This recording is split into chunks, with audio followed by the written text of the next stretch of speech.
CPI di li nga xam ne que mu di la Cour pénale internationale mais la garde des Sceaux nee na ñoom ñuy wax li nga xam ne que mu di CPI amuñu prérogative ñi daal di koy li nga xam ne que mu di saisir alors Juan mu nekk un avocat à Ousmane Sonko la garde des Sceaux mi ngi préciser que ni soit benn pays signataire moo ko mën a saisir soit Nations Unies amaan aussi benn boo xam ne tam wax na ko mais jàpp na ni Juan Branco en tant que son statut li nga xam ne que moo di avocat amul prérogative saisir li nga xam ne que moo di la CPI di li nga xam ne que moo di Cour pénale internationale te itam sax nee na bis bu nga ko fa woowee dina dem wuy ji ki nga xam ne que moo di CPI ragaluñu li nga xam ne que moo di CPI Sidiki Kaba mu ne ñoom bokk nañu créer li nga xam ne que moo di la Cour pénale internationale. Oui. Alors est-ce que donc li nga xam ne que moo di franchement war nañ daal di war a mën a am yaakaar l'aboutissement par rapport ak ces preuves yi nga xam ne itam Juan déposé na ko nga fa nga xam ne it mooy zaanu CPI Juan nag moom xam na ni nag tontu na Aïssata Sall tontu yi nga xam ne itam tontu na ko daal di leen koy dëttal donc moom nee na il invite les forces politiques qui se montrent depuis quelques heures fort préoccupées par les violences commises au Sénégal depuis 2021 à bien vouloir me faire part de ce que ces 3 dernières années elle aurait fait pour les empêcher, les condamner ou simplement faire la vérité à leur sujet moom nee na li mu bëgg jamono ji nag mooy képp ku yor ay preuves ñu daal di koy jox au-delà nguuru président Macky Sall di leen xam exactement kii di vrai waaye itam kii di fausse par rapport que ni moom amul droit saisir li nga xam ne que moo di la Cour pénale internationale en tout cas moom ba léegi mi ngi rek ay preuves allant dans ce sens après lépp dina leer su président Macky Sall wàccee. xam nga sëñ Fallou man xam nga fan laa d'accord ak daam bi. Aïssata Tall Sall dafa am ci benn point bi ma d'accord ak moom. fi mu ne man Cour pénale CPI su ma wooyee damay wuy ji foofu laa d'accord ak moom buñ la wooyee demal wuy ji foofu laa d'accord ak moom. mais concernant que entité yu mu wax ni que ñoom ñoo war a interpeller CPI yooyu tamit dëgg la mais aussi un groupe pour moi de magistrats wala d'acteurs de justice mën nañu saisir la CPI te Juan avocat la avocat avec une pool de 30 avocats ñoom ñoo gemb Juan Branco pour mu yóbbu le document là au niveau de la CPI donc il y a un groupe de magistrats ñu saisir boo xam te moom moo saisir CPI donc ils sont dans l'égalité. Alors avant c'est ça la réalité. ñu war a saisir la CPI phrase bi mu wax nee na alors ce qui s'est produit au Sénégal pour qu'on nous menace avec la CPI quoi ou bien vous pensez que ceux qui ont eu à se défendre à la CPI valent mieux que nous qui sont plus courageux que nous ce qui me concerne qui me convoque à la CPI je vais te répondre parce que je n'ai rien fait qui veille qu'on m'amène là-bas à la CPI cette question de la CPI vaut mieux laisser passer et quiconque pense que Macky Sall a initié cette loi d'amnistie pour sauver certaines personnalités est en train de se gourer exactement. Je suis d'accord nee naa la CPI bu ñu la wooyee nga dem wuy ji. foofu laa nangu ak moom. ce courage là. et aussi il se doit de défendre au niveau de la CPI. elle est avocate. c'est-à-dire que CPI. bu ñu la war a saisir la CPI mooy ñi nekk état partie signataire. Ouais. Sénégal signataire la. Sénégal c'est un parti c'est un état signataire. oui. le procureur lui-même. oui. mën na ko saisir. oui. la cour pénale mën na ko saisir. pour Oui. diligenter une enquête. oui. mais aussi Nations Unies aussi mën na ko saisir ces 3 personnalités rek ñoo ko mën a saisir kenn mënu saisir li nga xam ne que moo di la cour pénale oui internationale. je suis d'accord. une entité de magistrat mën nañu saisir la cour pénale internationale.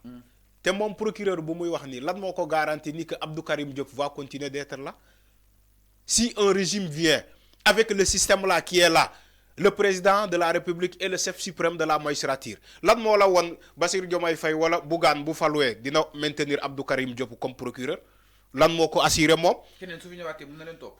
bien sûr beneen procureur bu ñëwee du saisir CPI lan moo ko garantir loolu moom mu ngi weejee boppam ba muy ne procureur mën na saisir mu ngi am na ñoo xamante ne xamuñu ni procureur mën na saisir la CPI moom mu ngi weejee boppam lan moo ko garantir ce procureur qui est là actuellement un autre président bu ñëwee buy organiser l'actuelle magistrature dina ko conserver comme procureur du ko dàq jël beneen procureur léegi bu jëlee beneen procureur te beneen procureur pression bi apposanté wu ci moom ni que c'est une demande sociale la société sénégalaise sàkku ci le nouveau procureur qui va venir ne ko hey il y avait beaucoup de morts ñu ngi wax 86 morts sénégalais yi xoolal rumbaay bi ci loi d'amnistie bi sénégalais yi daanaka la majorité bëgguñu loi bi jàll léegi imaginez un nouveau procureur qui va venir mu donne une demande sociale sénégalais yi ne ko il faut saisir la CPI coûte que coûte ñu mettre ko pression. Tu crois que ce nouveau procureur ne va pas saisir la CPI?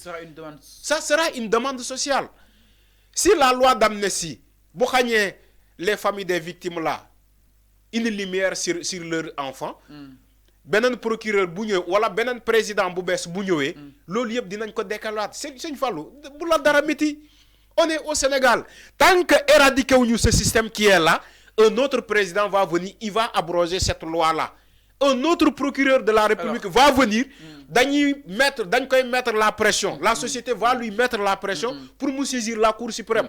Alors, pour saisir la CPI. Man koy dégg dem ñu ne Juan Branco du moom moo dem saisir li nga xam ne moo di la CPI dafa am ñu si àndal ñu si liggéeyal. Mais loolu laa la wax ni ñooñu la ko dénk ñu dem saisir donc Aïssata Tall mi ngi nekk di def xam nga Sëñ Fallou les acteurs de la justice une fausse déclaration allant dans ce sens. Les acteurs de la justice savent que Juan a kese moom kese cundum amul makaama dem saisir la CPI. amu ko. amul sañ-sañ boobu. Juan non seulement il est un avocat, il n'est pas inscrit au barreau du Sénégal. Juan n'est pas inscrit au barreau du Sénégal. C'est un avocat inscrit au barreau de Paris.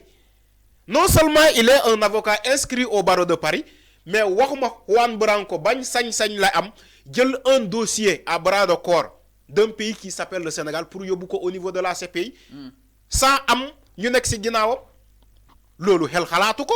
donc Juan est même ñun ñuy journaliste sax xam nañu Juan bu porté ce combat là dafa am ñu ko porté woo combat boobu bien sûr dafa am ñu ko porté woo combat boobu Juan amul makaama boobu parce que bu demee dañ koy rejeter ne ko tu es quoi tu es qui pour amener fii un dossier du Sénégal alors que tu n'es pas signataire dans ce pays tu n'es pas signataire dans ce pays tu es qui pour venir avec un dossier du Sénégal.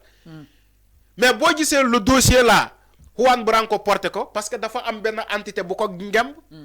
Il a précisé. Mais bien sûr c'est ce qui casse le jeu là Aïssata Tall Sall elle sait que Juan Branco moom amul makaama jël dossier boobu yóbbu ko CPI dafa am ñu nekk ci ginnaawam elle voulait pas le dire mais elle sait pourquoi les gens parlent de la CPI man CPI man yéenewuma kenn CPI Sëñ Fallou. mais avant tamit nag. non xaaral ma leeral foofu. xaaral ma leeralal foofu pour président su wàccee ni nga ko bàyyi vacances. mu nekk ci jàmm xaaral ma leeralal foofu. nekk da nga ko war a bàyyi ci jàmm Sëñ Fallou du jël na décision pour organiser ay élections. xaaral ma leeralal foofu. ni nga ko bàyyi en fait mu dem Arfan jël retraite am. xaaral ma leeralal foofu. gis nga ñu nekkoon si régime bi moom nañ ko topp maanaam. gis nga man lan laa gëm. xam nga lan laa si entourage am ñooñu nañ leen topp parce que Mori il faut mu leer képp ku def moom nañ la topp mais pour président nag nañ ko bàyyi. xam nga mu quitté si jàmm. xam nga lan laa gëm man.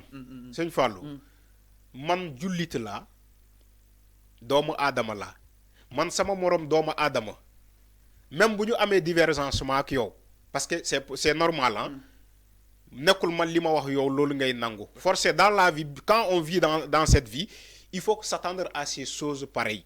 ñu am divergence d'idées man suñu nekkee adversaire ma ak yow duma la mës a yéene safaan surtout bu ñu nekkee ñu ñaari ay sénégalais.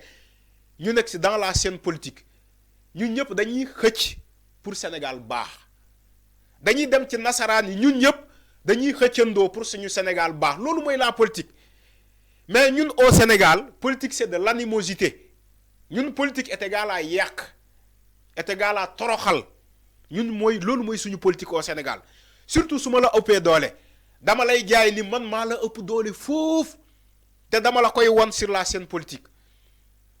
C'est ce que le régime, l'erreur qu'ils ont fait avec les opposants politiques. Depuis Karim Wade, en passant par Khalifa Sall, Ousmane Sonko. C'est l'erreur qu'ils ont commis. Dieu les moyens de l'État dit qu'on est un politique. C'est ça l'erreur. Il ne fallait pas faire ces genres d'erreur. On est dans une démocratie. Sa adversaire politique, bu juumee quand ça dit que am na ay nit yi doon ay kilifa yi doon nettali Ablaye Wade ci jamonoom.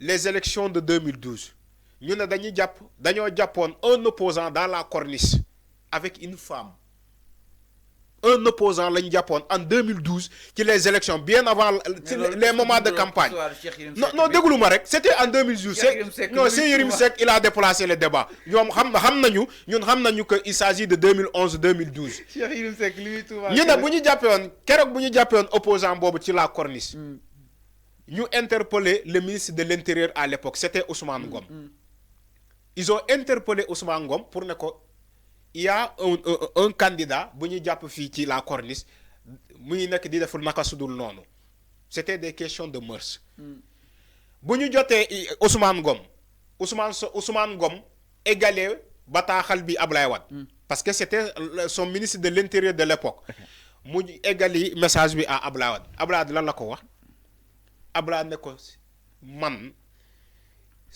candidat yéenewuma ko des questions de mœurs man du man tardé ci lu ñàkk fayda Ablaye daf ko jàppee comme lu ñàkk fayda ne ko man bàyyi leen ma si soo du ñàkk fayda yooyu loolu mooy kilifa il faut savoir segg da ngay segg lan nga mën a jox bopp nopp ak lan nga mënul jopp nopp Macky Sall xam nga fan la defee erreur bi yàgg naa ko wax le président Macky Sall xam nga fan la defee erreur dafa waroon jeexal le jeu de Ousmane Sonko Adji Sarr game is over. non mu non du dem fenn affaire boobu du dem fenn. non mais quand même game is over c'est-à-dire que il va sauver deux choses. gis nga bu arrêté woon le jeu de Ousmane Sonko Adji Sarr il va